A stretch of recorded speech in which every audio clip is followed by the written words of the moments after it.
My name is Rachael Wardell. I'm the Communities Director at West Berkshire Council, and that means that I'm the Director of Children's Services and the Director of Adult Social Care as well. I'm also the Chair of the Workforce Development Policy Committee for ADCS. There's a problem for some local authorities in recruiting and retaining social workers, and there are lots of reasons for this. One plain and simple reason is that there are not enough social workers professionally trained and qualified who choose to stay in the profession. It's a very challenging role. There's a huge sense of responsibility that comes with it, and the judgments that social workers need to make on a day-to-day basis are not easy. Contributing to the recruitment and retention challenge, there's a problem about the perception of social workers in the media. So when things go wrong in relation to a child or a young person, when a child or young person comes to harm, particularly if they come to harm, I think, at the hands of their own family, and the social worker might have been working with that family for some time, it's very often the social worker that gets blamed for the harm, even though they didn't cause it themselves. It's also really important that the environment in which social workers work helps them to do well in the face of those challenges. So some of the reasons why recruitment and retention is difficult is that local authorities may not be able to create the ideal environment in which good social work takes place.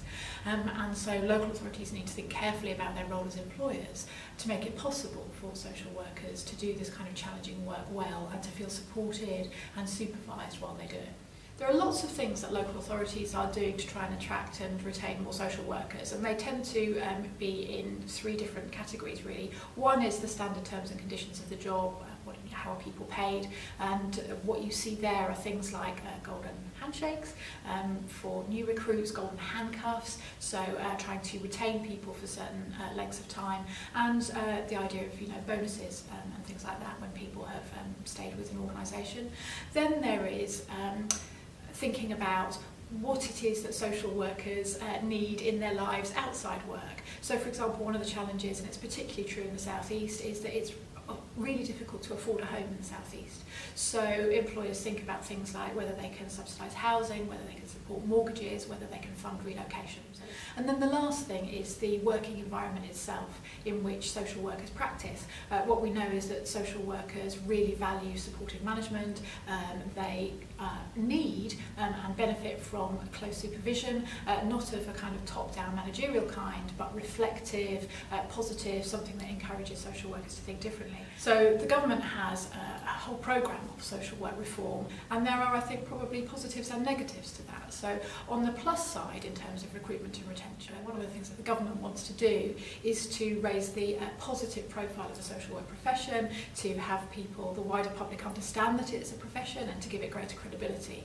And the view is that having the knowledge and skills statements, assessing social workers against them and accrediting them formally to show that they are capable of doing good children and family social work is an important part of raising the status of the profession.